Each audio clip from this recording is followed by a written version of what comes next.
नमस्कार दोस्तों, आपका अपने यूट्यूब चैनल पशुधन किसान में पुनः स्वागत है।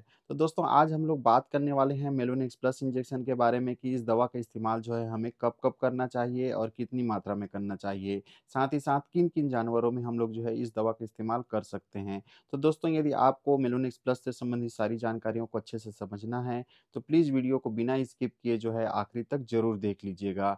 और हाँ दोस्तों, यदि आप मेरे चैनल पे पहले बार आए हैं, चैनल को सब्सक्राइब नहीं किया है तो प्लीज़ चैनल को सब्सक्राइब और बेल आइकन का घंटी है उसे दबा करके ज़रूर रख लीजिएगा, क्योंकि ऐसे ही पशुपालन और वेटनरी मेडिसिन से रिलेटेड वीडियो मैं आप लोगों के लिए लाता रहता हूँ। तो दोस्तों सबसे पहले तो हम लोग जान लेते हैं कि इस दवा का इस्तेमाल हम किन-किन जानवरों में कर सकते हैं। दोस्तों यह जो दवा है इसका इस्तेमाल जो है हम लोग गाय, भैंस, भेड़, बकरी, सूअर, मुर्गी किसी भी जानवर में कर सकते हैं दोस्तों, यहाँ तक कि डॉग और कैट में भी कर सकते हैं। तो आप निश्चिंत रहिएगा कि आपके फील्ड में जो भी जानवर दिखाई दे आप जो है उनमें इस दवा का इस्तेमाल कर सकते हैं। दोस्तों इस दवा का इस्तेमाल हम लोग किन-किन बीमारियों में कर सकते हैं तो आप ये समझ लीजिए। चूँकि यह एक एंटीपायरेटिक, एनाल्जेसिक और एंटी इन्फ्लेमेटरी ड्रग है, अर्थात इसका इस्तेमाल जो है हम लोग किसी भी कंडीशन में जब दर्द होगी, सूजन होगी, बुखार होगी, कर सकते हैं। तो आप फील्ड में तो देखते ही होंगे, कोई भी बीमारी होगा तो उसमें दर्द और बुखार होगा ही या फिर उसमें सूजन उत्पन्न होगा ही। इसका मतलब है हम लोग फील्ड में जब भी कोई केस हैंडल करने जाएँगे, इस दवा का इस्तेमाल कर सकते हैं। आपको मैं जो है इसे एक एग्जांपल के द्वारा समझा देता हूँ।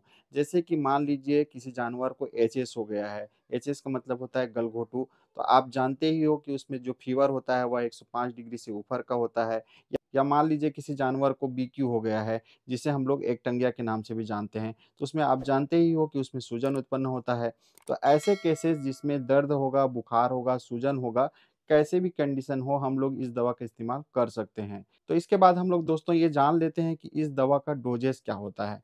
तो दोस्तों यदि आपके पास कोई गाय या फिर भैंस है जो कि 4 से 5 क्विंटल का है, तब की स्थिति में इसे जो है आपको 30 से 35 एमएल लगाना है। यदि आपके पास कोई गाय या फिर बछड़ा है जिसका वेट जो है 100 से 200 केजी के आसपास का है तो इसे 10 से 15 एमएल लगाना है। यदि आपके पास जो है छोटे जानवर हैं जैसे कि भेड़ है, बकरी है, तब की स्थिति में इसे आप जो है 5 से 6 एमएल लगा सकते हैं। यदि डॉग या फिर कैट के केसेस हैं जो कि अंडर 10 केजी के हैं, तब की स्थिति में आप इसे 2 से 4 एमएल लगा सकते हैं। या जैसी कोई मुर्गियाँ हैं या कोई दूसरे पक्षी हैं जो कि 2 किलो के आसपास के हैं, तब की स्थिति में इसका जो है 1 एमएल आप लगा सकते हैं। तो इस तरह से अलग-अलग जानवरों में इसके अलग-अलग डोजेस हैं दोस्तों। जैसे कि ऊँट हो गया, वह काफ़ी हेवी जानवर है, तब की स्थिति में इसे आप जो है 30 से 40 एमएल या 40 से 50 एमएल भी लगा सकते हैं उसके बॉडी वेट के हिसाब से। तो ये जो है एक मल्टीपर्पज़ एंटीपायरेटिक, एनाल्जेसिक और एंटी इन्फ्लेमेटरी ड्रग है जिसका इस्तेमाल जो है हम लोग किसी भी कंडीशन में कर सकते हैं। तो दोस्तों ये मेलोनिक्स प्लस से संबंधित कुछ जानकारियाँ थी जो आपके साथ साझा किया। उम्मीद करता हूँ कि यह जानकारी आपको पसंद आई होगी। यदि जानकारी पसंद आई होगी तो प्लीज़ वीडियो को लाइक कर दीजिएगा और चैनल को सब्सक्राइब नहीं किए हैं तो प्लीज़ चैनल को सब्सक्राइब भी कर लीजिएगा। तो चलिए मिलेंगे ऐसे ही किसी दूसरे वीडियो में, तब तक के लिए आप सभी का बहुत-बहुत धन्यवाद।